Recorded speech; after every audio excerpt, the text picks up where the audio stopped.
recording now. Recording has started. Okay, someone has already turned it on. Okay. All right, so everybody knows that the meeting is being recorded. Okay, let me share the screen. Okay, everyone can see. Everyone can see the screen? Someone say something?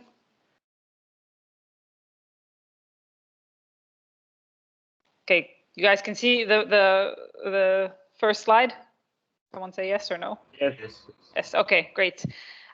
Okay, so today we're going to continue with, as I said, the second lecture. So last time we started talking a little bit about ways of different types of heuristics and ways to model certain problems and so on. Today we'll talk a little bit more about some example combinatorial optimization problems, review a little bit complexity theory and so problem complexity, algorithm complexity, which I'm sure you're already familiar with, but just to refresh your memories, and start to talk a little bit about when and why to use heuristics. As I said, the next lecture, lecture number 3, then we'll talk more about some examples of exact methods. We'll talk about linear versus integer programming, branch and bound, dynamic programming, and so on. So we'll try to fit as much as we can into 2 hours just to give a brief overview. And then after that, we'll start with more on concepts related to heuristics and so on, and meta-heuristics. Okay. So as I said, last time, combinatorial optimization problems are characterized by the fact that we have a discrete set of decision variables. And oftentimes in real life, when we talk about various types of problems, then the decision variables are discrete. We have a finite search space. So we have some kind of unique components which are selected from a finite set. Our objective is to find an optimal combination of these components. And the objective function itself can be of any form, so it doesn't necessarily have to be linear, or the constraints don't have to be linear like we talked about in the case of linear programming problems. But as I said, the characteristics are that we're talking about a discrete set of decision variables and a finite search space. Just to give you some examples of, just to give you an example, I said last time I will show you some formulations just so that you get a feel for how certain such problems can be formulated. Last time my whiteboard wasn't working, so I wrote some stuff ahead of time. Okay, can everybody see this whiteboard? Yes. Yes. Yeah. Okay, great. I apologize for my handwriting, but it's the best I can do. Okay, so let's take just an example combinatorial problem of crew assignment. Let's say we have airline crews. We have N being the number of different crews in terms of a pilot, stewardess, and so on, and also the number of flights.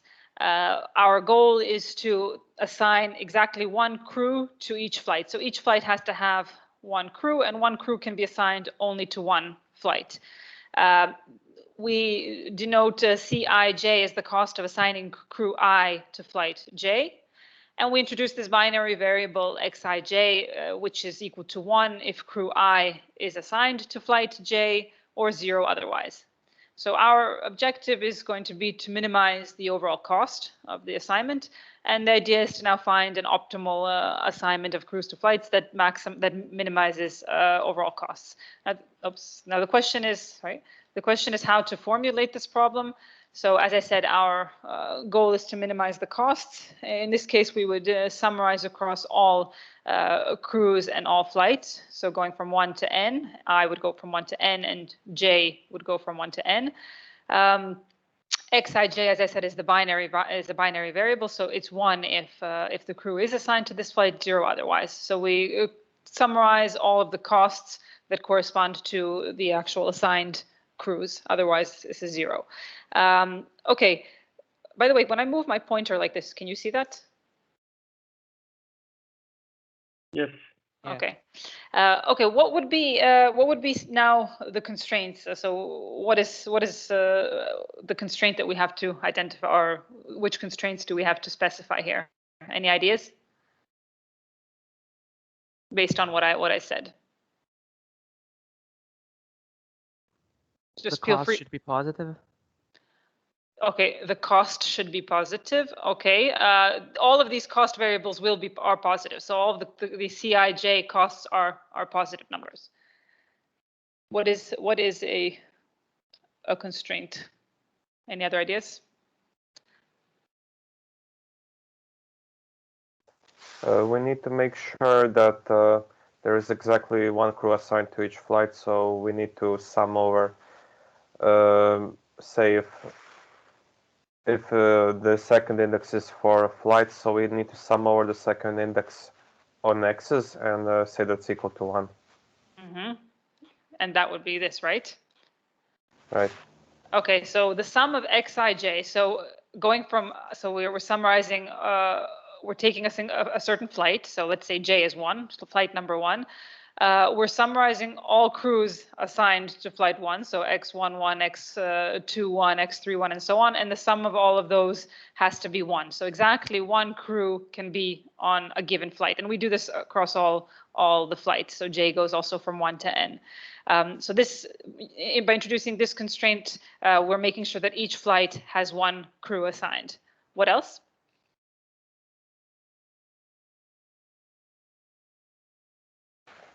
We need to do the same thing for flights, just sum of the other index. Like this?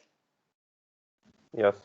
Okay, so now we're making sure that each crew is on exactly one flight, right? So now we're saying, okay, if we take crew number 1 and we summarize across all flights, so j goes from 1 to n, we make sure that that is also 1. Okay, so these are the two constraints that we just mentioned. What is the final thing if we want to actually formally model this, that we have to make sure that we say? I'll just show it like this. So we have to mention that xij is a binary variable, right? We mentioned that in the problem above, but if we're looking at the actual formulation, we have to state that it's a binary variable. Okay, any questions? So this is just a simple formulation, an example of a combinatorial problem that is easy to formulate, but hard to solve. Already here we get a combinatorial explosion. Even with already 20 flights, the search space explodes. We'll talk a little bit about the size of the search spaces later on. Okay, going back now to these slides. There are many types of classical combinatorial optimization problems. I'm sure you've heard of most of them. Let's just quickly run through them, since we will be looking at when we talk later on about actual meta-heuristics, we'll use these as different examples of problems. So just to make sure that everyone knows what each of these problems is. So the traveling salesman problem, like we all know, it's given n cities. We know their mutual distances. The idea is to find the shortest tour, which visits each city exactly once. So we're looking for a Hamiltonian cycle and returns back to the original starting point. Some possible tours, A, B, C, D, then going back to A, which is not drawn here, with a distance of 9, A, B, D, C with a distance of 10, and so on. So the idea is to find the tour which minimizes the distance. Now, just to go back to this whiteboard, now when we look at the size of the search space, where is it over here? The size of the search space, oops, sorry. If we look at example tours like this one, 1, 2, 3, 4, 1, 2, 3, 4, 1, 2, these are all equivalent tours, right? We know that there are n such equivalent tours. So if we're looking at a symmetric TSP, symmetric means that one direction is the same as the other direction, so it's regardless of which direction we're going in, then we would have 2 times n equivalent tours. In terms of all possible combinations, we know that that's n factorial, right? So now the question is, what is the size of the search space in the case of a symmetric TSP? Anyone?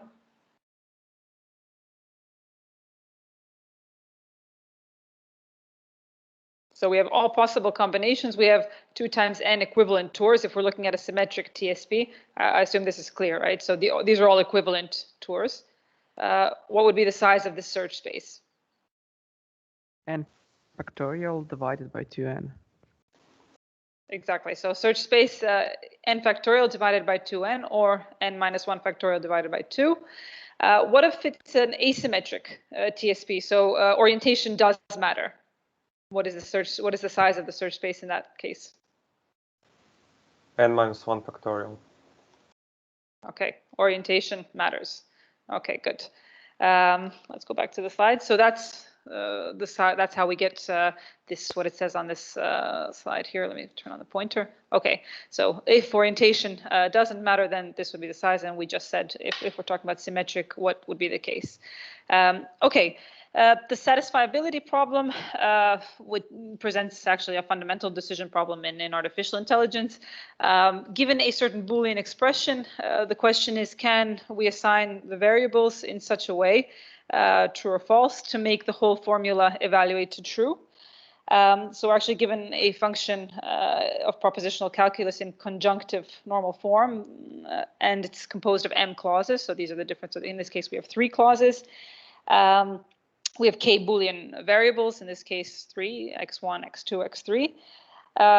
The question is this formula here satisfiable? In other words, does there exist an interpretation that satisfies this given Boolean expression? Satisfiability problem was actually the first problem that was proven to be NP complete. And we'll talk a little bit more about problem complexity a bit later on. So this is a classical problem. There are many variations of this problem, and we'll, as I said, use this as an example also later on. If the function is false for all possible variable assignments, we say that it is unsatisfiable. If there is a solution, then it is satisfiable.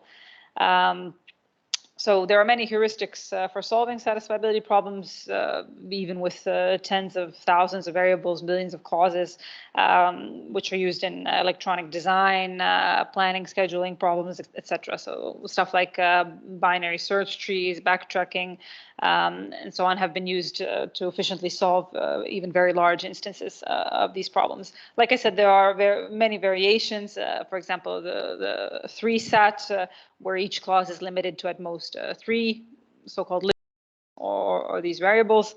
Max-sat, maximum satisfiability problem, which consists in actually determining the maximum number of clauses which can be satisfied by a given assignment, and so on. Okay, so that's a satisfiability problem. As I said, we'll get back to that a bit later on. What is the size of the search space if we have n variables?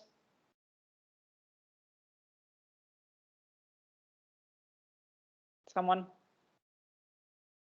2 to the power of n. Okay, so good, thank you. 2 to the power of n. So already we see that with 100 variables, we have 2 to the power of 100, which is approximately 10 to the power of 30, which is enormous. So brute force is out of the question. What's important in designing efficient search algorithms is actually the guiding function, and we'll talk about that again later on. So the function, the evaluation function, which somehow helps us guide our search, which tells us, I mean, we can have very, very many solutions to this. Let's say the solution is represented as a Boolean vector, a binary vector. We can have many, many solutions which are which amount to false, so which are false. But the question is how to compare them, right? So how to guide the search. And different ways are, for example, saying that counting the number of clauses which are satisfied. So saying, okay, if a certain solution satisfies a larger number of clauses, then this is a better solution as compared to a different solution which satisfies a smaller number of clauses, and so on. So the question is, in designing search algorithms for this case, what would be the guiding function?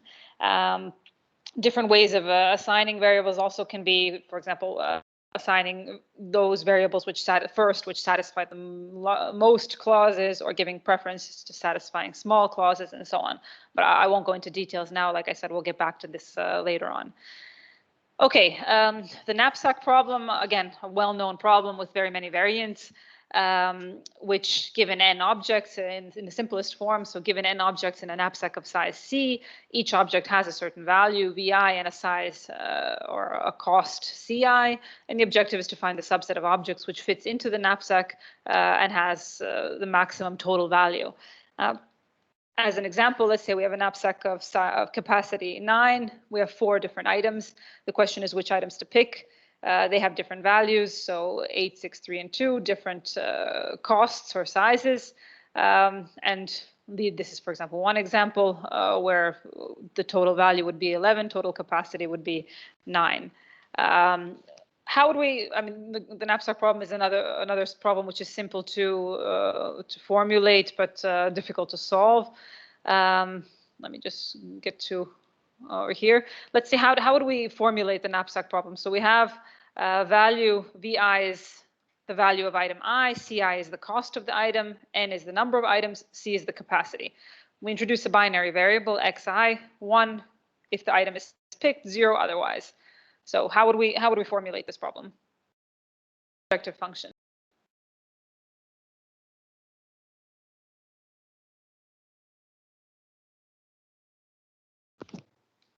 Someone, come on, you guys are doing good.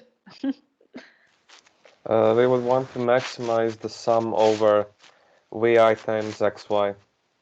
Vi times Xi, right? Okay. So we want to maximize Xi times Vi. So we're trying to maximize the value. Subject to, of course, the sum of the weights has to be less than or equal to the capacity of the knapsack. We're summarizing across all n items. Xi is going to be 1 if that item is picked, 0 otherwise. In this case, again, make sure not to forget this the fact that Xi is a binary variable. Over here on the side, I just wrote a simple generalization. So let's say that each item can be picked multiple times rather than just once. In that case, if we introduce Ui as a variable that says the maximum times that item I can be picked, then we would need to say that Xi is less than or equal to Ui, greater than or equal to 0. So it can be picked any number of times between 0 and Ui. And in this case, Xi is an integer variable, so it's not necessarily binary. Okay, so this is just a generalization in the case that each item can be picked multiple times.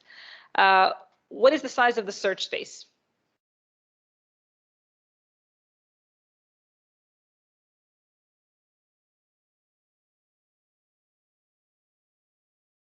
Someone? We are having if we can choose the same item multiple times. If it's on the binary, it's the same. It's 2 to the power of n. Else, it depends on the number of items we can choose. So, if, for example, if we can choose 5 of every item, it's going to be 5 to the power of n.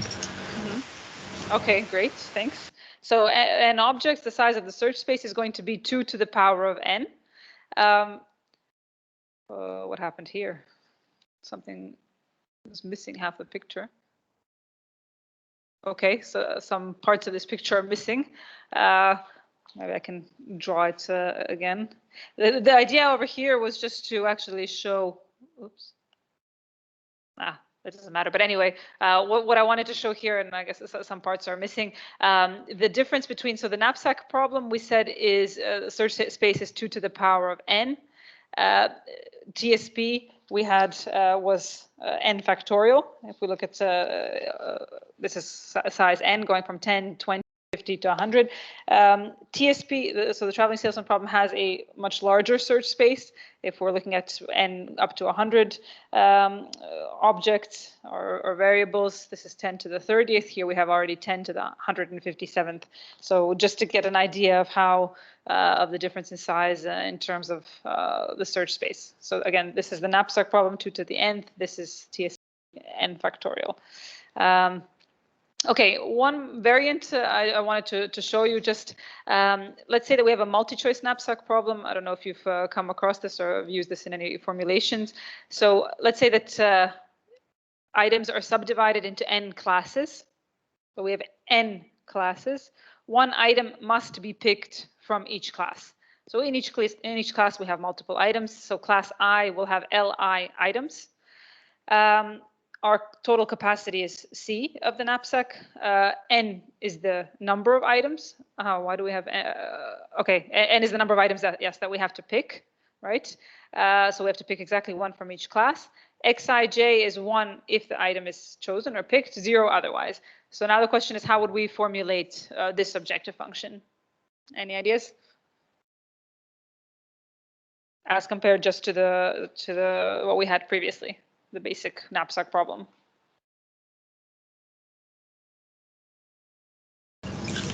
It should be the same, but we have to add the constraint that we have to choose at least one from every class, and that's it. Okay. Well, we have to write out, first of all, we have now this double sum. So we have xij rather than having just xi, because now we're also taking into account this j, which is indicating which class the item is from. So we're trying to maximize, again, the value of all, so the sum of all the picked items across, so all item, we have n items, and we have for each item that is picked from a certain class, there are li possible items in that class, right? So we have to summarize across all of these items such that the, like we said, with the capacity, so the sum of the total capacity of all chosen items is less than C. And like you just said, we have to make sure that we pick exactly one item per class. So again, if we, for a certain class, and that's this I, going from 1 to n, for a certain I, when we summarize all of these binary variables across all the elements from that class, it has to be exactly 1, right? So j will go from 1 to li. Li is the number of items in that class. That has to be exactly 1. Again, xi is a binary variable. So this is just a variant, and we can keep going with this. I won't go on. So there's not just a multi-choice, but a multi-choice, multi-dimensional knapsack problem, and so on. And like I said, these are very common, very commonly actually problems that you come across in real life, where you have to select certain combinations, versions, or so on, can be actually formulated as knapsack problems. Okay, let me go back to slides. All right. So that's the knapsack problem. Graph coloring, you're all familiar with the graph coloring problem. So the idea is to given a certain graph color, its nodes with the minimum number of colors, such that no two adjacent nodes share the same color. So here we use the term chromatic number. So the minimum number of colors needed to color a graph. Finding this number is an NP complete problem. There are, again, many problems in real life that can be mapped to this problem.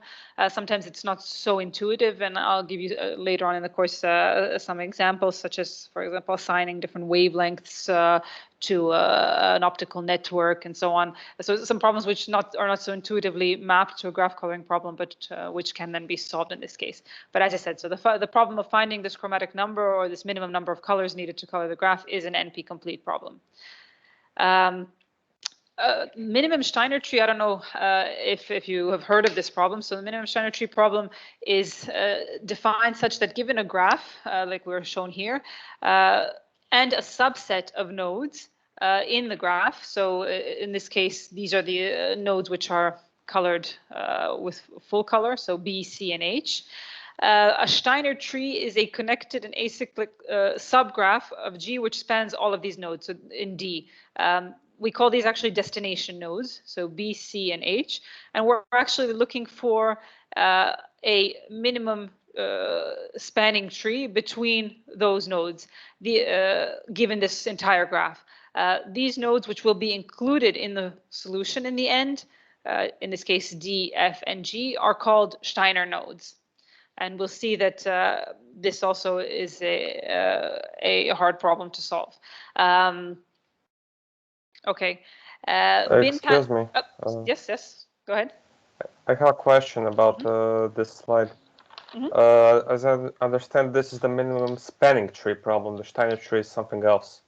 Yeah, sorry. So the Steiner tree problem is that given these destination nodes, you're trying to find actually the nodes which are included in a tree that's then connects all of these destination nodes. Okay, so a minimum so once we have so a solution to this problem, so if I'm given B, C, and H, a solution to the problem would be D, F, G. Okay, so these would be the Steiner nodes which are included. We can evaluate the value of this solution by then just finding a minimum spanning tree, which then we can easily find and say, okay, now if we have B, C, and H, and we include D, F, G, we find a minimum spanning tree. That's actually that's how we could evaluate our solution. Oh, okay, understand. Thanks. Okay, so like I said, the idea would be to find these nodes which are included in this subgraph. Okay, like I said, we will again use this as an example also later on during the course. Okay, bin packing, again, a problem which I'm sure you're familiar with. So given a certain number of n objects of size Ci, and we're trying to pack them to a minimum number of identical bins, each having a capacity C. The items can be of arbitrary shape, and of course this has a wide range of applications, from packing commercials into breaks to storage, packing boxes, and so on. Here is just a simple illustration where we have two bins. These green elements are the objects, and in this case we could put this into two bins. Again, there are very many variants of this problem, and various heuristics are actually used to solve these types of problems. Again, we'll use this in examples later on. Okay, what I want to highlight at this point is this notion of combinatorial explosion. So, which I already mentioned, when we have this finite search space, this implies that there is an optimal solution that can somehow be found by brute force. However, the problem is combinatorial explosion. Just looking at the traveling salesman problem, these are relative, so please keep in mind these are relative times. Just going from 20 nodes or cities up to 25, we see how the solution space, which is n factorial, how much it increases. And if we're just looking at simple brute force, if it took us 1 hour to solve a problem of size 20, it would take us 6 centuries to solve a problem of size 25. Of course, there are many efficient heuristics for solving the traveling salesman problem, but this is just to illustrate this notion of a combinatorial explosion and why brute force is pretty much out of the question. Okay, any questions so far? So I'm just giving now a quick overview of some of these problems, which we'll be addressing later on, just to give you some, let's say, background. Okay, so feel free to jump in if there are any questions. All right, in terms of complexity theory, this is something that you have already come across also probably many times during your studies, but again, just to refresh your memories. So when we talk about in the scope of complexity theory, we can talk about algorithm complexity and problem complexity. When we talk about algorithm complexity, an algorithm needs two important resources. We know to solve a problem, so time and space. When we talk about time complexity, we're actually looking at the number of steps required to solve a problem of size n, which is defined in terms of a worst case analysis. So our goal, of course, is not to obtain an exact step count, but an asymptotic bound on this step count. I'm sure you're familiar with asymptotic analysis, where the idea is to evaluate the performance of an algorithm in terms of the input size. So how does this time or space that is used by this algorithm, taken by the algorithm, increase with the problem size? And the idea is to be able to evaluate algorithms and classify them according to their, let's say, runtime as n grows. And here we have, so the big O notation, which describes the limiting behavior of a function, or an upper bound as n grows to infinity. So an algorithm has a complexity, so O of g of n, or f of n is upper bounded by g of n if we have positive constants n0 and c, such that for any n greater than n0, f of n will be bounded by g of n. The letter O is used because the growth rate is also referred to as the order of the function. Okay, so in addition to big O notation, there's also a big omega and big theta notation. which I'm sure you're familiar with, but let me just go back here. I also wrote it down because I didn't have it in the slides. Where is it? Okay. Let's keep moving around. Okay. Okay, so the big omega notation algorithm has a complexity f of n is equal to omega g of n if there exist positive constants n0 and c such that for any n greater than n0, f of n is greater than, so it is lower bounded by g of n. And then actually looking at a combination, big theta notation, an algorithm has a complexity. I don't know where this came from. Oh, over here. An algorithm has a complexity of theta g of n if there exist positive constants n0, c1, and c2, such that then we have this upper and lower bounds. Okay, so the idea again is to look at the growth rate in terms of how the runtime increases with the problem size. Here we're dropping the lower order terms. We're ignoring leading constants and looking at the size. So f of n is theta. We can write it like this. Theta g of n if and only if, so it has a complexity theta g of n if and only if we have an O, O is complexity O g of n and omega g of n. As an example, just we're looking at both upper and lower bounds. Okay, sorry, hold on. When we talk about polynomial time algorithms, an algorithm is polynomial if its complexity is O p of n. So p of n is a polynomial function of n here to the, so we have an example given here where to the degree of k, I'm sure you're all familiar with this. So I'll hurry up. Some examples are, let's say, Dijkstra's shortest path algorithm, where we're looking for, so given a certain node, we're trying to find the shortest path to all other nodes. And another example, so this has time complexity, also Floyd's shortest path algorithm, and so on.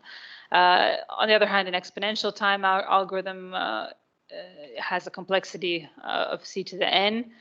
And some examples are exhaustive search for the satisfiability problem or exhaustive search for TSP. So these are examples of exponential time algorithms. Okay, like I said, I won't go into detail. I'm sure you're all familiar with algorithm complexity. Just to look at polynomial versus exponential growth. So here we have polynomial growth over here and versus exponential growth. Again, these are relative numbers. Comparing the complexity depending on different problem sizes. So we see to what extent exponential growth, how we get this combinatorial explosion as compared to polynomial growth. This is just an illustration showing these different complexities shown on a graph in terms of operations on the y-axis and number of elements on the x-axis. So we see clearly this increase. Okay. Another important aspect, of course, when we talk about complexity theory, deals with problem complexity, and problems are classified according to how difficult they are to solve. The complexity is equivalent to the complexity of the best algorithm known to solve that problem. We say that a problem is tractable or easy if there exists a polynomial time algorithm to solve it. It's intractable if no polynomial time algorithm is known which solves this. What I want to point out first of all is that when we talk about complexity theory, we're actually referring to decision problems. Decision problems are problems where the solution is yes or no. So when we talk about optimization problems, then we are looking for there may be an optimal solution to a problem. There may be more than one such optimal solution, and so on. For example, for given a graph, find the shortest path between two nodes. Decision problem will have a yes or no as an answer. So, for example, if we look at a traveling salesman problem, an optimization problem would be to find the Hamiltonian tour that minimizes total distance, whereas a corresponding decision problem could be, is there a Hamiltonian tour shorter than t, for example? Yes or no. So that's a certain question. Every optimization problem can also be looked at as a decision problem. As I said, here are some examples. Is there a Hamiltonian tour shorter than t? Or a knapsack, in the case of the knapsack problem, is there a subset of objects whose total size is less than c and value is greater than a certain value? Bin packing, do the objects fit in less than b bins? And so on. So we're not looking for satisfiability. Is there a combination of values that makes the logical expression true? When we talk about complexity classes, what is important is to be able to categorize problems into these complexity classes based on algorithms that can be used to solve these problems. First of all, when we look at, let me flip back over here for a moment. Let's see. Okay. Again, here I just jotted down this example. So decision problem versus an optimization problem, what I just mentioned with the TSP. What is important to note is this deterministic versus non-deterministic machine. We all know that a deterministic machine, here's an example, always will return the same result. So this is an example evaluation path in a deterministic machine. When we look at a non-deterministic machine, it can contain one or more choice points. So multiple paths are possible. And here we have a tree of execution paths created by a non-deterministic machine. This would be an example computational path. The question is, what is the maximum number of steps in a certain path a polynomial? So can it be limited by a polynomial? So the question is, and what we say here, I wrote down just some definitions. Oops. Sorry, losing the screen a bit. So we say that a non-deterministic algorithm, so NDA for short, will solve a decision problem P when for those instances when the answer is correct, when the correct answer is yes, at least one of the computation paths ends answering it correctly, while the others may answer it wrongly, no. So we can have different, as I said, execution paths. At least one will answer it correctly. Instead, for those problem instances, when the correct answer is no, all the computation paths will answer no. And I want to get to the definition of a P or an NP decision problem. So when we say that TA of n is the computation time of an algorithm for a problem instance n, then we can define a decision problem P as being of class P as in a polynomial, if there exists a deterministic algorithm that solves P with complexity that is O of nk for some k, whereas a decision problem that belongs to NP class belongs to NP class if there exists a non-deterministic algorithm that solves P with a complexity, again, in terms of a polynomial. So NP doesn't stand for non-polynomial, but non-deterministic polynomial, and I'm sure most of you are familiar with that. To kind of summarize it in simple terms, P, or the complexity class of problems P, are problems that can be solved in polynomial time, whereas problems, when we say that problems are NP or belong to this non-deterministic polynomial class, they are problems that, given a solution to the problem, you can check it in polynomial time. So it's easy to check, but it's difficult to solve. Every problem that is easy to solve is clearly easy to check also, which is why P is actually a subset of this NP class. The question is, if a solution to a problem is easy to check, for example, you have a scheduling problem, I give you a schedule, you can check whether it fits the constraints or not. I give you the answer to the solution to a Sudoku puzzle, you can easily check. However, if it is easy to check, is it also easy to solve? That's this P versus NP question that is, let's say, still an open-ended question, one of those millennial problems that still hasn't been proven. So as I said, if a solution to a problem is easy to check, is it also easy to solve? And this is this millennium problem. I don't know if any of you have seen, there's a movie called The Traveling Salesman. Has anyone seen that movie? It's one of those, it's a low budget movie. I don't know when it was filmed, actually quite recently. Has anyone seen it? No? Okay, so if you don't have anything better to do this evening or some other evening, you can check it out. It's like I said, a low budget movie, but it's about a group of mathematicians who, let's say, find a solution to this problem, and then they are faced with they find an algorithm or a machine to solve NP problems. And basically they're faced with this ethical dilemma of whether to disclose this information, not to disclose this. They work for the government and so on. So if anyone is interested, it's called The Traveling Salesman. Okay, let me go back to these. Back to the slides. So again, class P are decision problems that can be solved by a deterministic machine in polynomial time. So these are problems that are easy to solve. Like I said, example, minimum spanning tree, shortest path problem, and so on. On the other hand, NP, class NP, covers decision problems that can be easily checked, but are difficult to solve. A wide range of other problems fits into this class, from traveling salesman, job, I don't know why I have minimum spanning tree here, all other problems, including IP problems, including P problems, but also very hard problems such as knapsack, job scheduling, Steiner tree problems, and so on. Again, as an example, if we talk about the traveling salesman problem, you can easily, if I give you a solution, find out whether it meets a certain criteria. For example, if the distance is less than a certain set distance, but to find the best route, you would need to check all combinations. For a scheduling problem, if we're defining, let's say, a schedule, it's extremely hard to solve. If someone gives you a complete schedule, you can easily check it. So the fact is that when we look at when we look at NP problems, there is a set of problems within NP which are, let's say, the most difficult. And these are referred to as NP complete problems. So all other problems in NP can be reduced to these problems in polynomial time.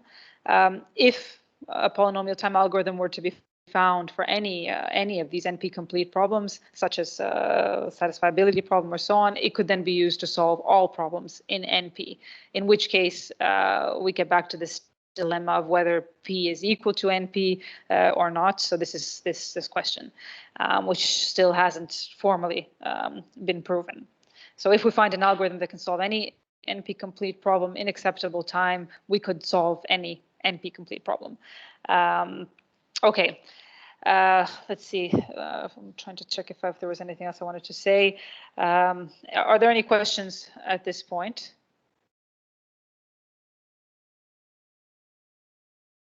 Okay, so again, just to mention once more, so the satisfiability problem was actually the first problem that was proven to be NP complete. If someone claims that a problem is satisfiable and gives you a solution, you can easily check. If they claim it's not satisfiable, you can't check until you've checked pretty much everything. We don't have a polynomial time algorithm to solve this, but there is a polynomial time non-deterministic algorithm, and that's why it's in NP. Okay, in addition, there is a class of, let's say, the hardest problems, or at least as hard as all NP complete problems, and these are referred to as NP hard. So an algorithm for solving can also solve NP complete problems, but a certain algorithm which solves an NP complete problem may not necessarily be able to solve an NP hard problem.